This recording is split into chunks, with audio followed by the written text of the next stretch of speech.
Good day, brothers and sisters. Welcome to our online Bible study. And before we begin, let's have a word of prayer. Lord, we thank you for the opportunity to study your word. May you guide us, Lord, and lead us on what you want us to learn.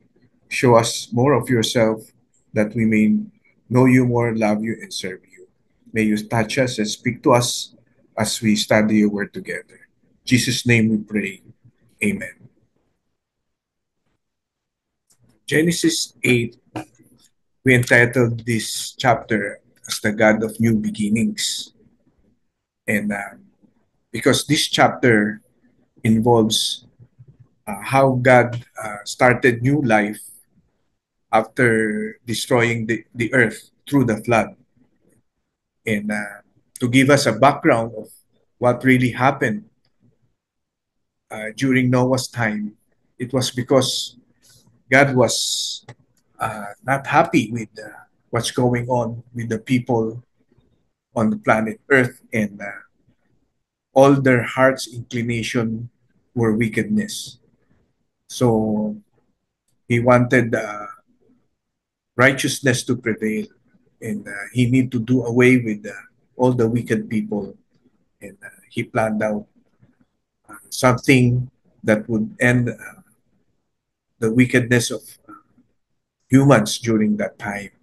So he found Noah and his family as righteous, and he chose them to be a remnant, you know, to serve him. And he asked Noah to build the ark big as a football field so that he could bring in all materials needed and the animals and all the supplies. And 40 days and 40 nights, the rain fell on the earth and it flooded the whole earth. And what happened was that it reached even the mountain peak that the ark floated, and it was 150 days, you know, that chapter 7 ended. So we begin with verse 1 in chapter 8, that after 150 days, the Noah's ark was floating above the waters. So chapter 8 describes God's mop-up operation after the flood. When you find yourself in a storm, Genesis 8 can give you new hope and encouragement, because the major theme of the chapter is renewal and rest after tribulation. And this chapter records the end of a storm and the beginning of new life and hope for God's people and his creation. And as we consider this chapter, would be encouraged and take new hope in the Lord. And this chapter is divided into two parts. God remembers Noah, 1 to 13, and the second part is God's covenant with Noah on verses 20 to 22. The first part, God remembers Noah.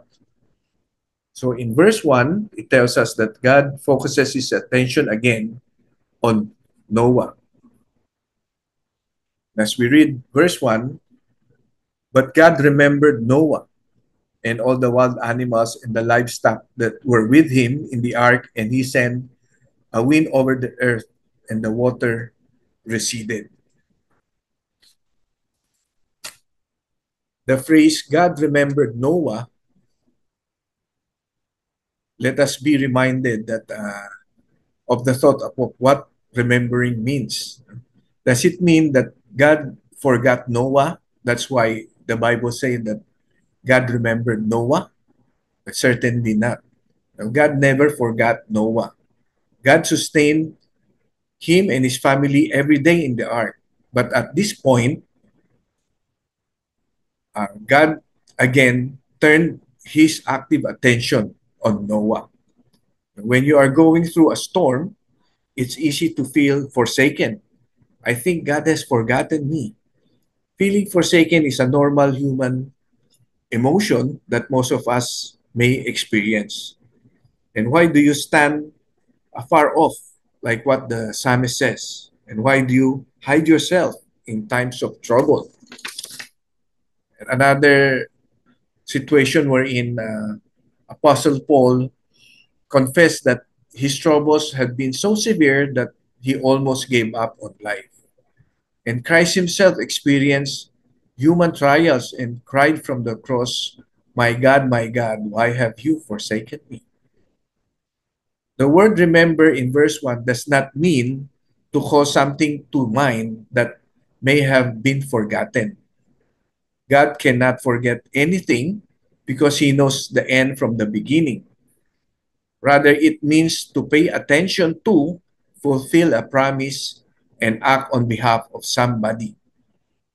For instance, God's promise, and their sins and their iniquities will I remember no more, as it says in Hebrews 10:17, means that God doesn't hold our sins against us or treat us as sinners. Certainly, God knows what we have done, but because of our faith in Christ, our sins are forgotten, and God deals with us as though our sins have never been committed. The Lord remembers them against us no more. To remember means to act on behalf of another. And God remembered Abraham and rescued Lot from the destruction of Sodom and Gomorrah. The Lord remembered Rachel and Hannah and enabled them to conceive and bear sons. The Lord remembered his covenant and delivered the Jews from the bondage of Egypt. To remember means a previous commitment made by God and announces the fulfillment of that commitment. Noah, his family, and the animals had been together in the ark for over a year. And did they get impatient with each other or with the animals? There's no record that God spoke to them after he shut them into the ark. So for 150 days, everything was silent, no contact with the Lord, but God provided for them during that time. God not only remembered Noah and his family, but also the animals that were with them in the ark. And God spared these creatures so they could live on the renewed earth and reproduce after their own kind. And we can be sure that God never forgets or forsakes his own people, not only because of his promises, but also because of his character. God is love, and where there is love, there is faithfulness. And he can never deny himself or his word, for he is faithful. And he can never change because he is immutable or unchangeable. And he is perfect. God can change for the better. Because he is holy, he can change for the worse. We can depend on him no matter what our circumstances or no matter how we feel. God have a wind to pass over the earth, and God knew how to make the water subside, and even a big problem like this was not a big problem to God. The God who created the heavens and the earth could also do this. The wind and the winds that God sent over the earth help to evaporate the water and move it to places to cover the earth with water, and is also wise enough to know how to dispose of it when its work is done. If he could send the rain, the water in his time and also in his wisdom, he could make it subside. So, application one tells us that God remembers us in all our circumstances, in all our challenges and difficult situations. Verses 2 to 5 tells us that as the waters recede, the ark rests on Mount Ararat. Now the springs of the deep and the floodgates of heavens had been closed, and the rain had stopped falling from the sky. The water receded steadily from the earth, and at the end of 150 days, the water has gone down. And on the 17th day of the seventh month, the earth came to rest on the mountains of Ararat. And the waters continued to recede until the 10th month. And on the first day of the 10th month, the tops of the mountains became visible. The phrase, the fountains of the deep and the windows of heaven were also stopped. The rain that began has now stopped. God was in control of when the rain should come and the waters would begin. And he is also in control when this water should stop. And on the seventh day of the seventh month, the ark rested on the peak of the mountains of Ararat, located in modern day Turkey. Turkey uh, is located beside Armenia, and Mount Ararat in between Turkey and Armenia. And this is a sample of the mountains of Mount Ararat, no? Further perspective of the mountains of Ararat.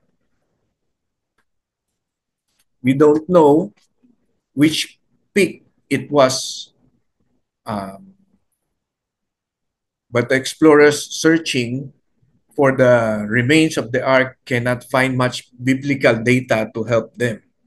In one way of thinking, Mount Ararat was not a good place to leave the ark because leaving the ark at high altitude on mountainous terrain meant a difficult departure for everyone and everything in the ark. But if it is God's purpose was to put the ark in a place where it might be preserved for thousands of years, he chose an excellent place for it. And the Hebrew text for says that the ark came to rest, no? Reminds us of what the name of Noah meant. It means rest. No? And that his father Lamech had hoped that his son would bring rest in a weary world. Though the ark was rested safely, Noah was waiting for the word of the Lord to tell him what to do. Application 2 tells us that let us rest and wait on the Lord before we make our move and decisions. Verses 6 to 12 tells us that birds were used to test the condition of the earth. After 40 days, Noah opened a window had made in the ark and sent out a raven, and it kept flying back and forth until the water had dried up from the earth. And then he sent a dove to see if the water had receded from the surface of the ground. But the dove could find nowhere to perch because there was water over all the surface of the earth. So it returned to Noah in the ark, reached out his hand and took the dove and brought it back to himself in the ark. He waited 7 more days and again sent out the dove from the ark. When the dove returned to him in the evening, there in its beak was a freshly plucked olive leaf.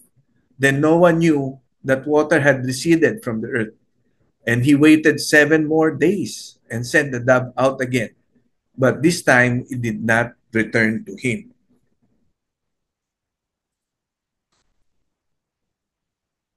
Noah waited 40 days and then sent out the raven, being an unclean flesh-eating bird and a scavenger, it felt right among the floating carcasses. Noah waited a week and then sent out a dove, which, being a clean bird, found no place to land. So it returned to the ark, and a week later, he sent the dove out again, and when it returned with a flesh olive leaf. And Noah knew that plants were growing and fresh life has appeared on earth. Now, a dove bearing an olive branch is a familiar symbol of peace around the world. And a week later, Noah sent the dove out again the third time. It did not return to him because the water had dried up, and the departure of the dove proved that the earth is habitable again. Verses 13 to 19 tells us Noah, his family, and all the animals leave the ark. By the first day of the first month of Noah's 601st year, the water dried up from the earth. Now then, Noah then removed the covering from the ark and saw that the surface of the ground was dry. And by the 27th day of the second month, the earth was completely dry. Then God said to Noah, "Come out of the ark, you and your wife, and your sons and their wives. Bring out every kind of living creature that is with you, the birds, the animals, and all creatures that move along the ground, so they can multiply on the earth and be fruitful and increase in number on it." So Noah came out together with his sons and his wife and his sons' wives, and all the animals and all the creatures that move along the ground and all the birds. Everything that moves on land came out of the ark, one kind after the other.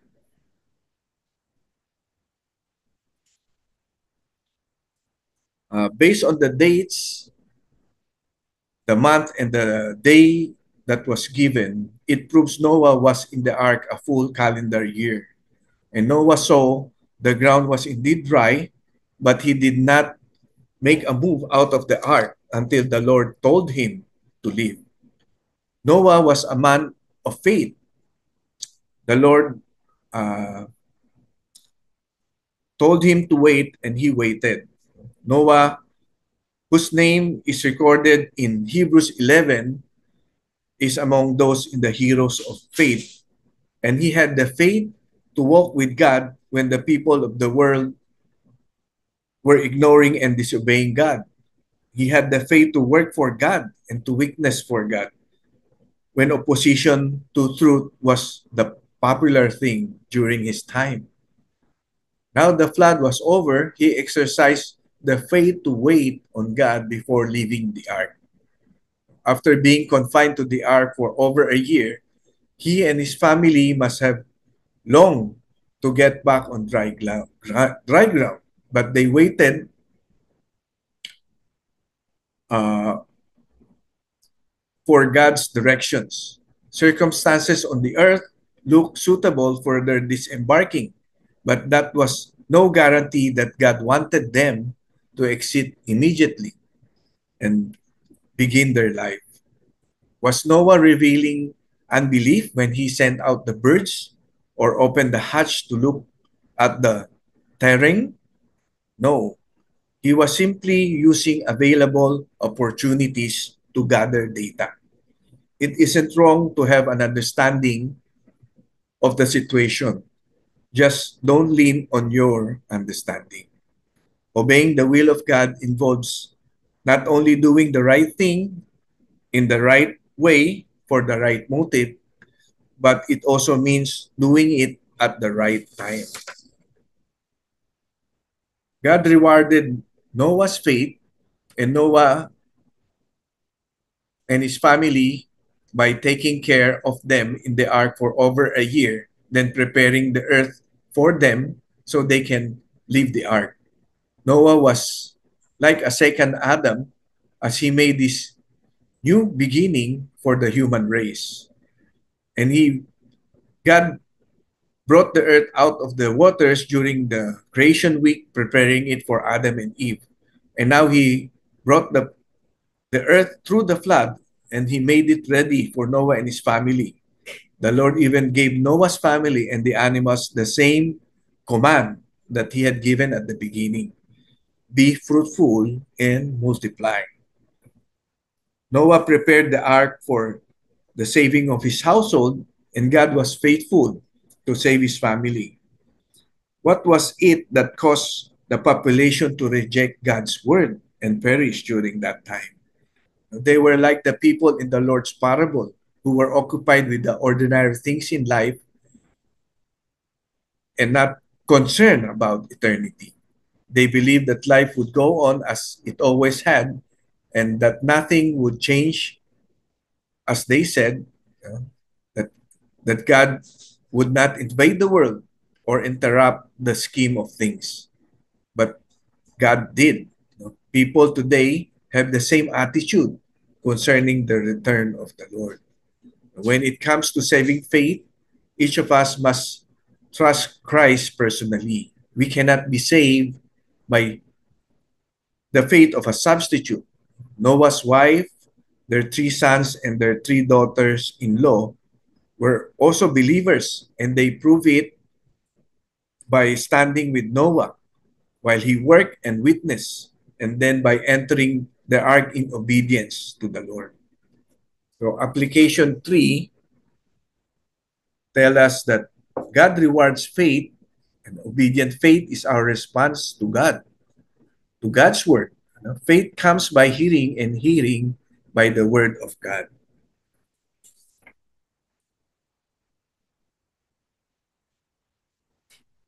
Uh, Part 2 of this chapter is God's covenant with Noah in verses 20 to 22.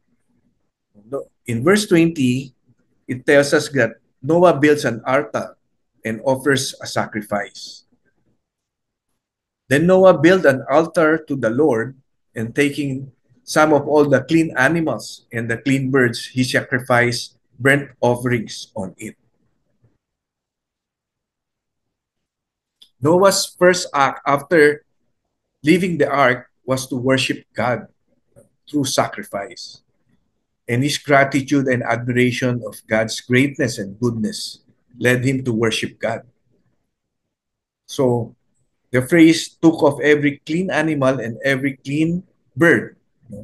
This tells us that the nature of true sacrifice, this was a costly sacrifice unto God. With only 7 pair of each animal on the ark, Noah risked extinction by sacrificing some of these animals. But costly sacrifice is pleasing to God. The sacrifices we are called to offer to God was not um, should also cost us something. We should present our bodies as a living sacrifice to God. The giving of our resources is a sacrifice, and we should give the sacrifice of praise and thanksgiving unto God. Costly sacrifice pleases God not because God is greedy and wants to get as much from us as He can, but because God's Himself sacrificed at a great cost. God wants costly sacrifice from us because it shows we are being conformed into the image of His Son, who was the greatest display of costly sacrifice. And Paul wrote in Ephesians 5:2, and walk in love as Christ also has loved us and given himself for us, an offering and a sacrifice to God, a sweet smelling aroma. May we think like David, who said that he would never offer to God a sacrifice that cost me nothing. Application 4 tells us, as our gratitude to God, we should offer our lives as a living sacrifice, holy and acceptable to God, which is our true service and worship. God's promise to Noah and all mankind is stated in verses 21 to 22. The Lord smelled the pleasing aroma and said in his heart, never again will I curse the ground because of humans. And even though every inclination of human heart is evil from childhood, never again will I destroy all living creatures as I have done. And as long as the earth endures seed time and harvest, cold and heat, summer and winter, day and night will never cease. This was God's gracious response to Noah's faith and obedience and his worship. Noah's costly sacrifice pleased God. It was as if God smelled the great aroma of the roasting meat and made this wonderful promise to Noah and mankind. More pleasing to God was the smell of the sacrifice, was the heart of Noah in his sacrifice. And what did God promise? I will never again curse the ground for man's sake. God promised to never again visit the earth with judgment by a flood on this scale and to destroy every living thing. And God did this understanding that the imagination of man's heart is evil even from his youth. And this was a promise of mercy. And even though man's heart is inclined to evil, yet God is gracious. David was a man after God's own heart. But even though his heart was after the Lord, he had wickedness in his own heart. He was inclined to do evil. He committed murder and adultery. Yet God showed him mercy. But he suffered for the consequences of his sin. When God said he will show grace and mercy, does not mean he will not judge sin. Romans 1:18 tells us that God's judgment is being revealed against sinners right now through the consequences of their sins. And God gave them over to their own sinful bondage and gave them up to the consequences of their sins in their own bodies. And one of the greatest judgment that God can send to sinners is to let them have their own way and then pay for it in their own lives. That is the judgment that the world is experiencing right now. That there will be future global judgment, but not through judgment of fire, but rather a judgment of water, but rather through the judgment of fire. And the turning point of God's wrath is the sacrifice is the sacrifice. No? Without a sacrifice, sin clamors for vengeance. And God sends a destroying flood, but the sacrifice presented by Noah was typical of the coming sacrifice of God's begotten Son and the atonement therein provided for human sin. In verse 22, the cold and heat, winter and summer, day and night shall never cease. God promised that after the flood, the earth would be established with seasons. And this speaks of the profound climatic and ecological changes in the earth since the covering of the water vapors covering the earth were emptied. And now, this would be seasonal and temperature variations. The flood interrupted the normal cycle in the seasons for a year, but that would never be repeated. The steady cycle of days and nights, weeks and months, seasons and years is maintained by the rotation of the Earth on its axis and the orbit of the Earth around the Sun. God made it that way so that the universe would um, operate effectively. Although there are several galaxies around us, but God chose planet Earth, to pour His love and grace on His people. And the Bible says, the earth is the Lord's. So He so arranged the universe that living things on earth might be maintained. And this includes men and women who often forget God's love and care. The guarantee in Genesis 8:22 gives us hope and courage as we face an unknown future, and each time we go to bed for the night and turn the calendar into a new month, this should remind us that God is concerned about the planet Earth and its inhabitants. And God's covenant of day and night is meaningful to his people, for it guarantees them of his care and protection. God's promise he will never send another flood is an assurance that his covenant will never be broken. And we are prone to take for granted the sunrise and the sunset, the changing phase of the moon, the changing seasons. But all of these functions are but evidences that God is on the throne and keeping his promises. All creatures preaches, all creation preaches a constant sermon, day after day, season after season, that God assures us of God's loving care. We can trust his word because he has never failed a promise. So our application 5, trust in the Lord, he keeps his covenant. He never breaks his promises. And to summarize the application points in Genesis 8, first, God remembers us in all our challenges and difficult situations. Let us rest and wait on the Lord before we make our move and decisions. Third, God rewards faith. Obedient faith is our response to God's word. Fourth, as our gratitude to God, we should offer our lives as a living sacrifice, holy and acceptable to God, which is our true service and worship. Fifth, trust in the Lord. He keeps his covenant.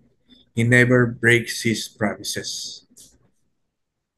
And as our reference, we have the following as our references. Let's end with a word of prayer.